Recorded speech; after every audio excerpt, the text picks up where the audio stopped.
Assalamualaikum warahmatullahi wabarakatuh. Al-Fatihah ila al-alif dari kitab Al-Imam Yahya bin Musharrafuddin An-Nawawi rahimahullahu al-Fatihah. A'udzu billahi minasy syaithanir rajim. Bismillahirrahmanirrahim. Alhamdulillahi rabbil alamin. Ar-Rahmanir Rahim. Maliki yaumiddin. Iyyaka na'budu wa iyyaka nasta'in. Ihdinas siratal mustaqim. Siratal ladzina an'amta 'alaihim ghairil maghdubi 'alaihim waladdallin. Bismillahirrahmanirrahim. Qala al-musannif rahimahullahu ta'ala wa nafa'ana bi 'ulumihi wa 'ulumi masyayikhina fi darain amin. Al-hadis utawi iki hadis as-salasun kang nomor 30. Hadis yang ke-30. Hududullah, batas-batasane Allah. Batasan Allah Ta'ala wa hurmatihi lan keharamane Allah Ta'ala. Batasane Allah Ta'ala lan keharamane Allah Ta'ala. Batasan dan keharaman Allah Ta'ala. An Abi Sa'labah, diceritakan saking Abi Sa'labah Al-Husanni kang bangsa Husanni.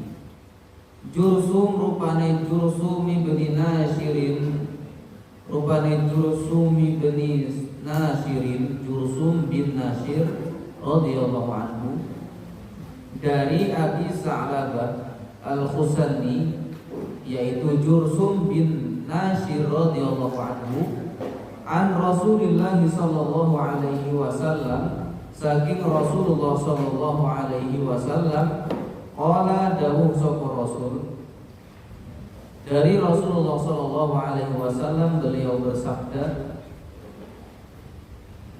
Inna Allah Ta'ala, setuhune Allah Ta'ala, Inna Allah Ta'ala, setuhune Allah Ta'ala, sesungguhnya Allah Ta'ala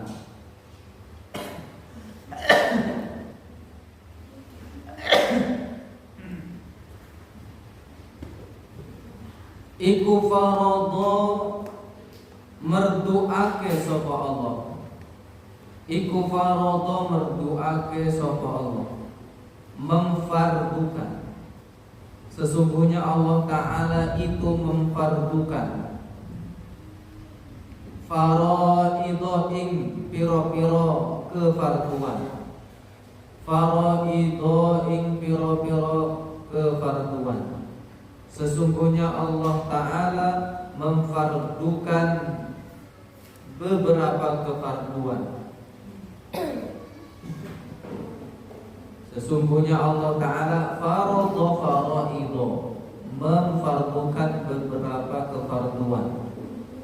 Fala tudayyi'uha, fala tudayyi'uha, mongko aja nyia-nyiaake sira kabeh ing faraidha. Fala tudayyi'uha, mongko aja nyia-nyiaake sira kabeh ing faraidha. Maka janganlah kalian menyia-nyiakannya. Fala tudayyi'uha, maka janganlah kalian menyia-nyiakannya. Allah telah memberikan kefarduan kepada kita semua, atau kewajiban kepada kita semua. Jadi fardu dengan wajib itu sinonim ya, menurut mazhab Syafi'i fardu dengan wajib itu sama. Bedanya di masalah haji itu tok, yang lain sama. Jadi Allah memfardukan kefarduan seperti Allah memfardukan sholat 5 waktu dari subuh, asar, maghrib, isya, zuhur 5 waktu. Maka jangan disia-siakan. Disia-siakan itu gimana? Dengan tidak melakukan atau melalaikan. Nantilah sholatnya, nantilah sholatnya, sholat zuhur nantilah sholatnya, ketemu asar sampai lewat asar. Ini orang yang menyia-nyiakan sholat zuhur. Begitu juga sholat asar misalnya, nantilah masih ada waktu, nantilah masih ada waktu. Kemudian lewat waktu asar, sudah masuk waktu maghrib. Inilah orang yang menyia-nyiakan sholat. Kalau dia mengulur waktu tapi enggak kelewat, maka itu tidak menyia-nyiakan sholat.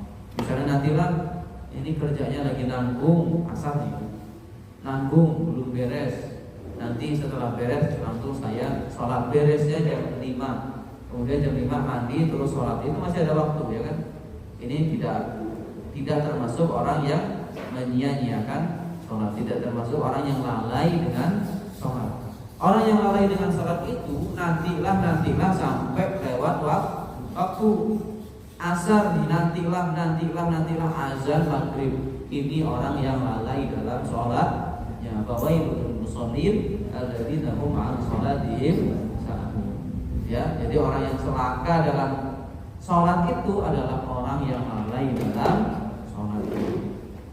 Begitu juga yang lain, nggak cuma sholat. Zakat ini wajib, dia menyia-nyiakan zakat. Dia tidak melakukan zakat karena suatu alasan yang dibuat-buat, misalnya saya itu miskin, saya nggak wajib zakat, padahal dia punya.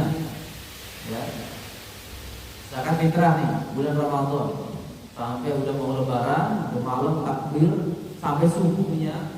Itu kan kalau sebelum sholat Idul Fitri itu masih, ya di situ bagusnya malahan. Zakat fitrah itu bagusnya malam hari sampai sebelum sholat Idul Fitri, malam takbir sampai sebelum sholat Idul Fitri. Nah, kalau dia tidak bayar zakat sampai sebelum sholat Idul Fitri, alasannya saya orang miskin, tapi dia bisa beli baju baru, berasnya di dapur ada 50 kilo, ya. Terus dia nerima zakat dari yang lain-lain, kan pada zakat ke dia terkumpul beras 100 kilo. Dia ngomong miskin gak bisa, berarti dia menyia-nyiakan kefarduan. Orang miskin pun itu wajib bayar zakat fitrah kalau dia dapat zakat fitrahnya banyak. Misal nih, dia tanggal ke-29, besoknya lebaran. Tanggal ke-29 Ramadan, sore itu gak punya, ya Allah beras gak ada, cuma ada sekilo ini. Ya, cuma ada sekilo, dimakan besok habis sekali. Ini gimana? Bingung. Kemudian banyak yang bayar zakat ke dia, malam takbir itu pada bayar zakat. Ada 20 orang bayar zakat, misal ya, 20 orang bayar zakat, 10-nya beras, andaikan 33 kilo, berarti 30 kilo beras, ya kan? Yang 10-nya uang, andaikan 40.000 lah, 40.000 kali 10 berarti 400.000. Nah, dia ini walaupun sebelumnya nggak punya beras untuk makan besok, cuma punya lauk sedikit, beras 1 kilo. Gara-gara orang pada zakat ke dia, sehingga berasnya terkumpul 30 kilo, banyak itu caranya kan. Kemudian uangnya terkumpul 400.000, udah lumayan. Maka dia berkewajiban bayar zakat. Kok nggak bayar zakat? Karena masih alasan, saya loh orang miskin gak wajib zakat. Berarti dia menyia-nyiakan kefarduan. Wahada hududan, lanjut. Wahada lan gawe batas sapa Allah. Wahada lan gawe batas sapa Allah. Hududan ing pira-pira batasan. Hududan ing pira-pira batasan. Dan membuat batasan dari beberapa batasan. Allah membuat batasan dari beberapa batasan. Fala ta'taduha, mongko ojo ngliwati sira kabeh ing hududan, mongko aja ngliwati sira kabeh ing hududan, maka janganlah kalian melewatinya. Fala ta'taduha, maka janganlah kalian melewatinya. Allah membuat batasan, ya. Maka batasan ini jangan kemudian dilanggar, ya. Batasan apa misalnya? Misalnya ada batasan hudud, orang yang membunuh orang lain dengan sengaja, itu hukumannya batasannya adalah dengan membalas bunuh. Ini kalau hukum Islam begini. Tapi ya tidak apa-apa kalau misalnya orang tuanya atau walinya, keluarganya mengikhlaskan tidak bayar bunuh tapi bayar denda, didenda dalam. Aslinya kalau orang membunuh orang lain sengaja, bukan nggak tahu ya, bukan karena apa sih? Nah, ketabrak gitu, nggak sengaja ketabrak. Kalau nggak sengaja ini beda hukum. Tapi kalau sengaja nabrak, ya, dia buat siasat untuk membunuh orang ini, maka balasannya adalah balas bunuh. Nah, ketika misal keluarganya ikhlas untuk tidak bayar bunuh, maka ini tidak apa-apa, nggak bayar bunuh tapi didenda, ya. Jadi maksudnya batasan itu ya tadi, batasannya adalah kalau ada yang membunuh dengan sengaja, maka hukumannya balas bunuh. Misal ada yang berzina, zina ghairu muhsan, yang dia belum punya keluarga, belum, yang laki-laki belum punya istri, yang perempuan belum punya suami, masih bujang gadis berzina, ini batasannya adalah cambuk sebanyak 100 kali cambukan. Ya, dicambuk. Ya, dibuka bajunya, bukan pakai baju ya. Dibuka bajunya, dicambuk 100 kali cambukan. Apa mau coba? Jangan gitu. Nah, lu bisa ya. Kok kayaknya penasaran dibayangin 100 kali cambukan. Kayak mana itu 100 kali cambukannya? Sampai mungkin ya kalau dia nggak kuat bisa mati juga. 100 kali cambukan kan tuh bukan cambuk yang enggak. Yang banter yang kuat itu cambuk 100 kali. Itu kalau ada laki perempuan bujang gadis kemudian berzina. Kalau ini batasannya, ini batasan hududullah, ini batasan Allah. Kalau ada yang bersuami istri berzina, itu hukumannya adalah dirajam, ditimpuki batu sampai mati, dikubur sendiri, ditongolin kepalanya toh, kemudian ditimpuki batu. Ya ini cuma terjadi sekali zaman Rasulullah, cuma sekali terjadi. Inilah hududullah. Jadi Allah membuat batasan, maka jangan dilanggar batasan itu. Misalnya maling, batasannya hukumnya adalah apa? Potong tangan. Malingnya berapa? Malingnya itu kalau dikira-kira ada kok batasannya, enggak maling sendal kemudian potong tangan, enggak, ya. Batasannya malingnya kalau dikonversi ke uang sekarang kurang lebih 1,5 atau 2 juta yang dimaling itu pakai hukum potong tangan. Tapi itu hukum Islam. Di Indonesia enggak potong tangan, enggak ada. Dan enggak ada ceritanya kayaknya maling 2 juta dipotong tangan, itu enggak ada. Orang maling bertriliun aja enggak dipotong tangan kan.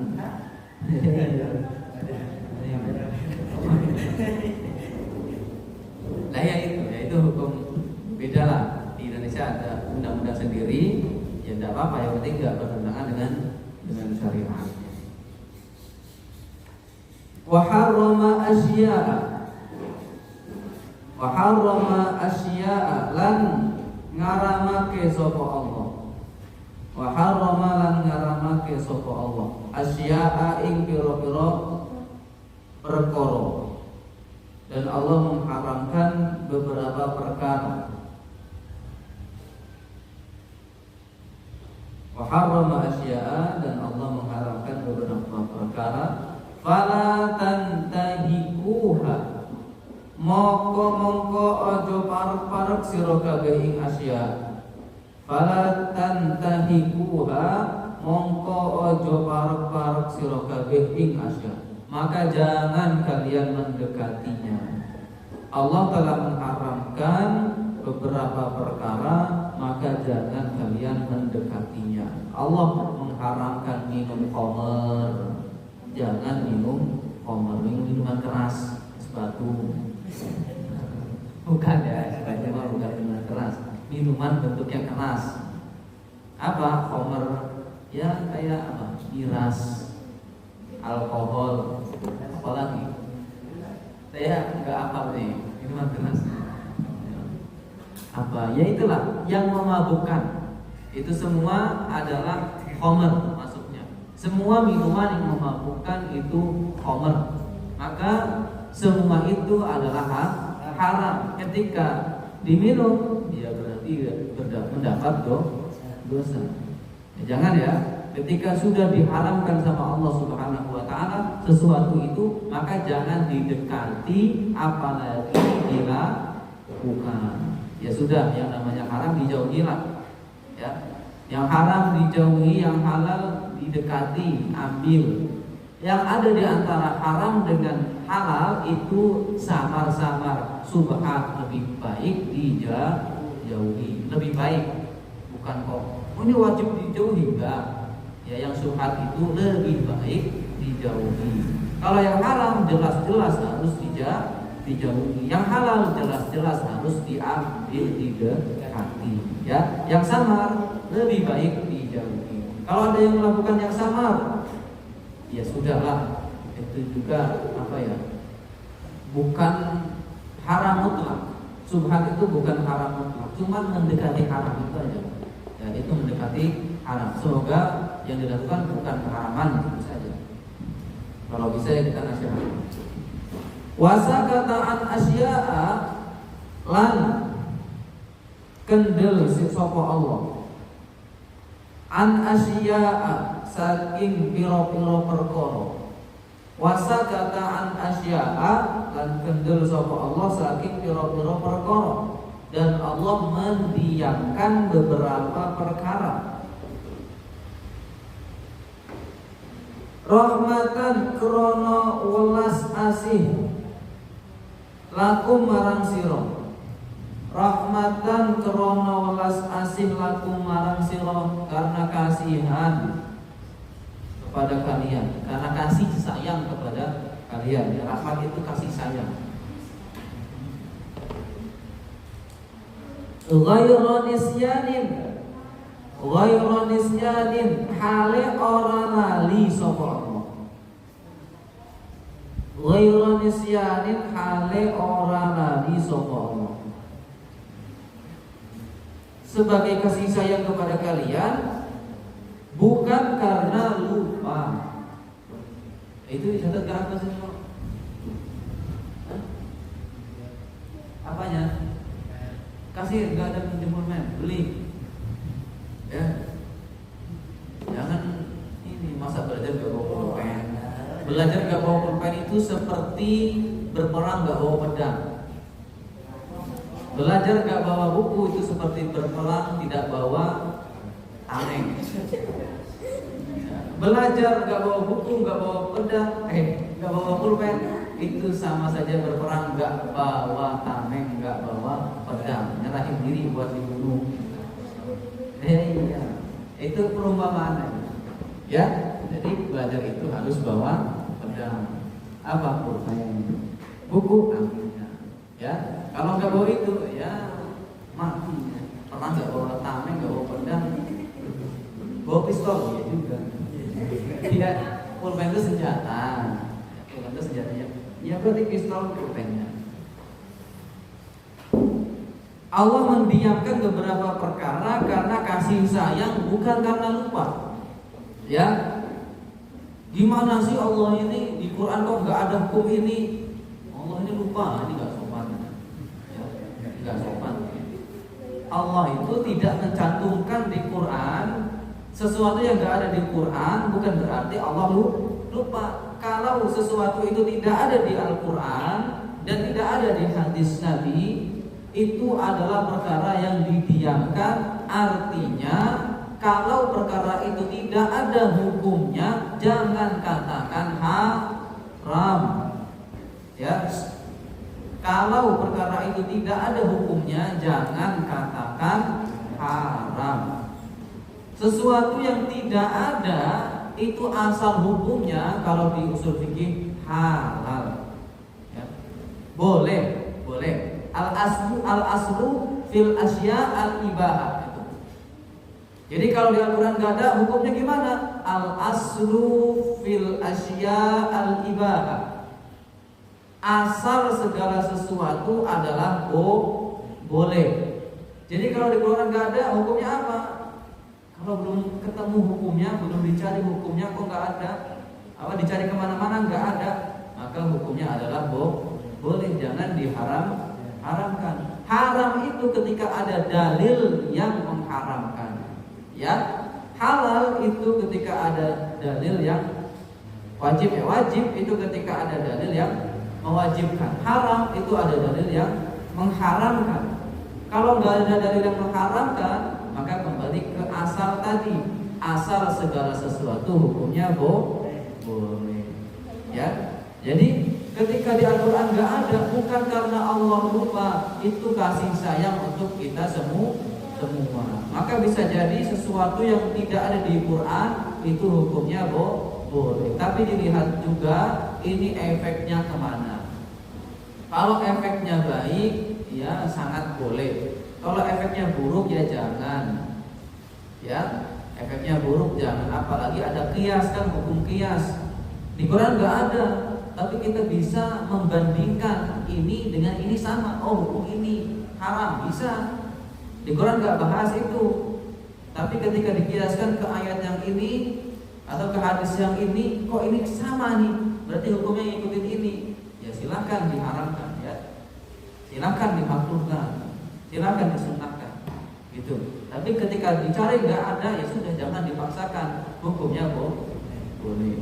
Gitu ya. Kalau sudah dicari hukum ini nggak ada di Quran, di hadis nggak ada, di ijma nggak ada juga keterangan tentang hukum ini, di kias, dicari-cari kias nggak ada yang bisa nyamain hukum ini, maka ya sudah, berarti hukumnya boleh.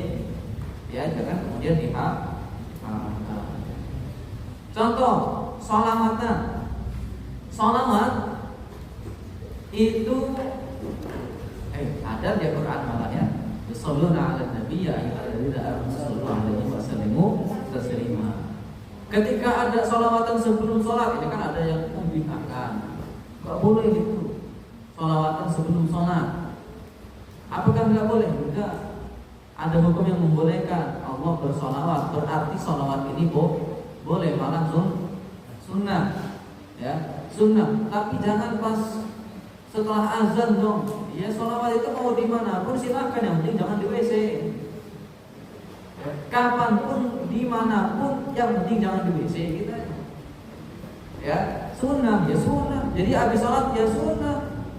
Ya, kan di masjid kan, di musola ya sunnah. Kalau sampai yang sholawat di WC, nanti bising, kemudian sallallahu alaihi wasallam, geblek, aneh. Sholawat di WC, lagi mandi di kamar mandi di perusahaan, sambil mandi sallallahu, nggak sopan, nggak boleh. Ya, sholawat di kamar mandi nggak boleh. Selain di situ ya sunnah. Di kamar sholawatan ya sunnah, di musola sunnah, di pengajian sunnah, ya, di zikiran sunnah, dimanapun kecuali kamar mandi. Fala tabahasu, mongko ojo nyari-nyari sapa sira kabeh. Fala tabahasu, mongko ojo nyari-nyari sira kabeh. Anha saking asya. Anha saking asya.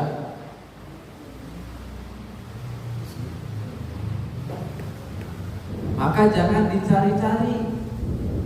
Ya, kalau udah nggak ada di Quran, nggak ada di hadis, nggak ada di ijma, nggak ada di qiyas, ya sudah, nggak usah repot-repot. Kemudian kalian mengharamkan atau mewajibkan. Ya enggak usah. Apa? Ya sudah, itu hukumnya boleh gitu saja. Ya, karena kalau wajib itu kan kerok juga loh. Sesuatu gak ada di Quran, gak ada di hadis, gak ada di ijma, gak ada di qiyas. Ini hukumnya wajib, kerok. Karena wajib itu harus berdasar pada dalil yang kuat, yaitu Quran dan hadis mutawatir, bukan semua hadis. Cuma hadis mutawatir. Ya. Kalau hadis yang model mudabar, hadis mungkoti, banyak nanti tentang hadis, itu nggak bisa jadi dasar hukum wajib, nggak bisa. Dasar hukum haram nggak bisa. Apalagi hadisnya dhaif, nggak bisa. Ya, nggak bisa. Jadi hanya hadis sahih yang mutawatir itu yang bisa jadi hukum haram atau hukum wajib. Gitu ya. Jadi kalau nggak ada di Quran, di hadis, di ijma, di qiyas, terima itu sebagai sebuah kebolehan. Ya, dah nggak usah repot-repot dicari keharamannya atau kewajibannya atau kesunahannya, nggak usah. Ya udah, itu boleh gitu saja. Ya, enak kan kalau katakan begitu. Nggak ada di Quran, nggak ada di hadis, nggak ada di ijma, nggak ada di qiyas. Hukumnya apa? Boleh. Gitu. Kenapa? Kalau dia ngomong wajib harus ada dalil yang kuat. Dikatakan sunnah juga harus punya dasar sunnah itu. Ya. Dikatakan haram, apalagi harus punya dalil yang kuat. Ya. Jadi kalau nggak ada dalil yang kuat, di 4 sumber tadi nggak ada, maka hukumnya boleh. Jangan nyari-nyari dalil untuk mengharamkan. Nggak usah. Ya. Jangan juga nyari dalil untuk menghalalkan. Ini nggak cocok dalil ini dengan hukum ini, dengan permasalahan ini, tapi dicocok-cocokin supaya apa?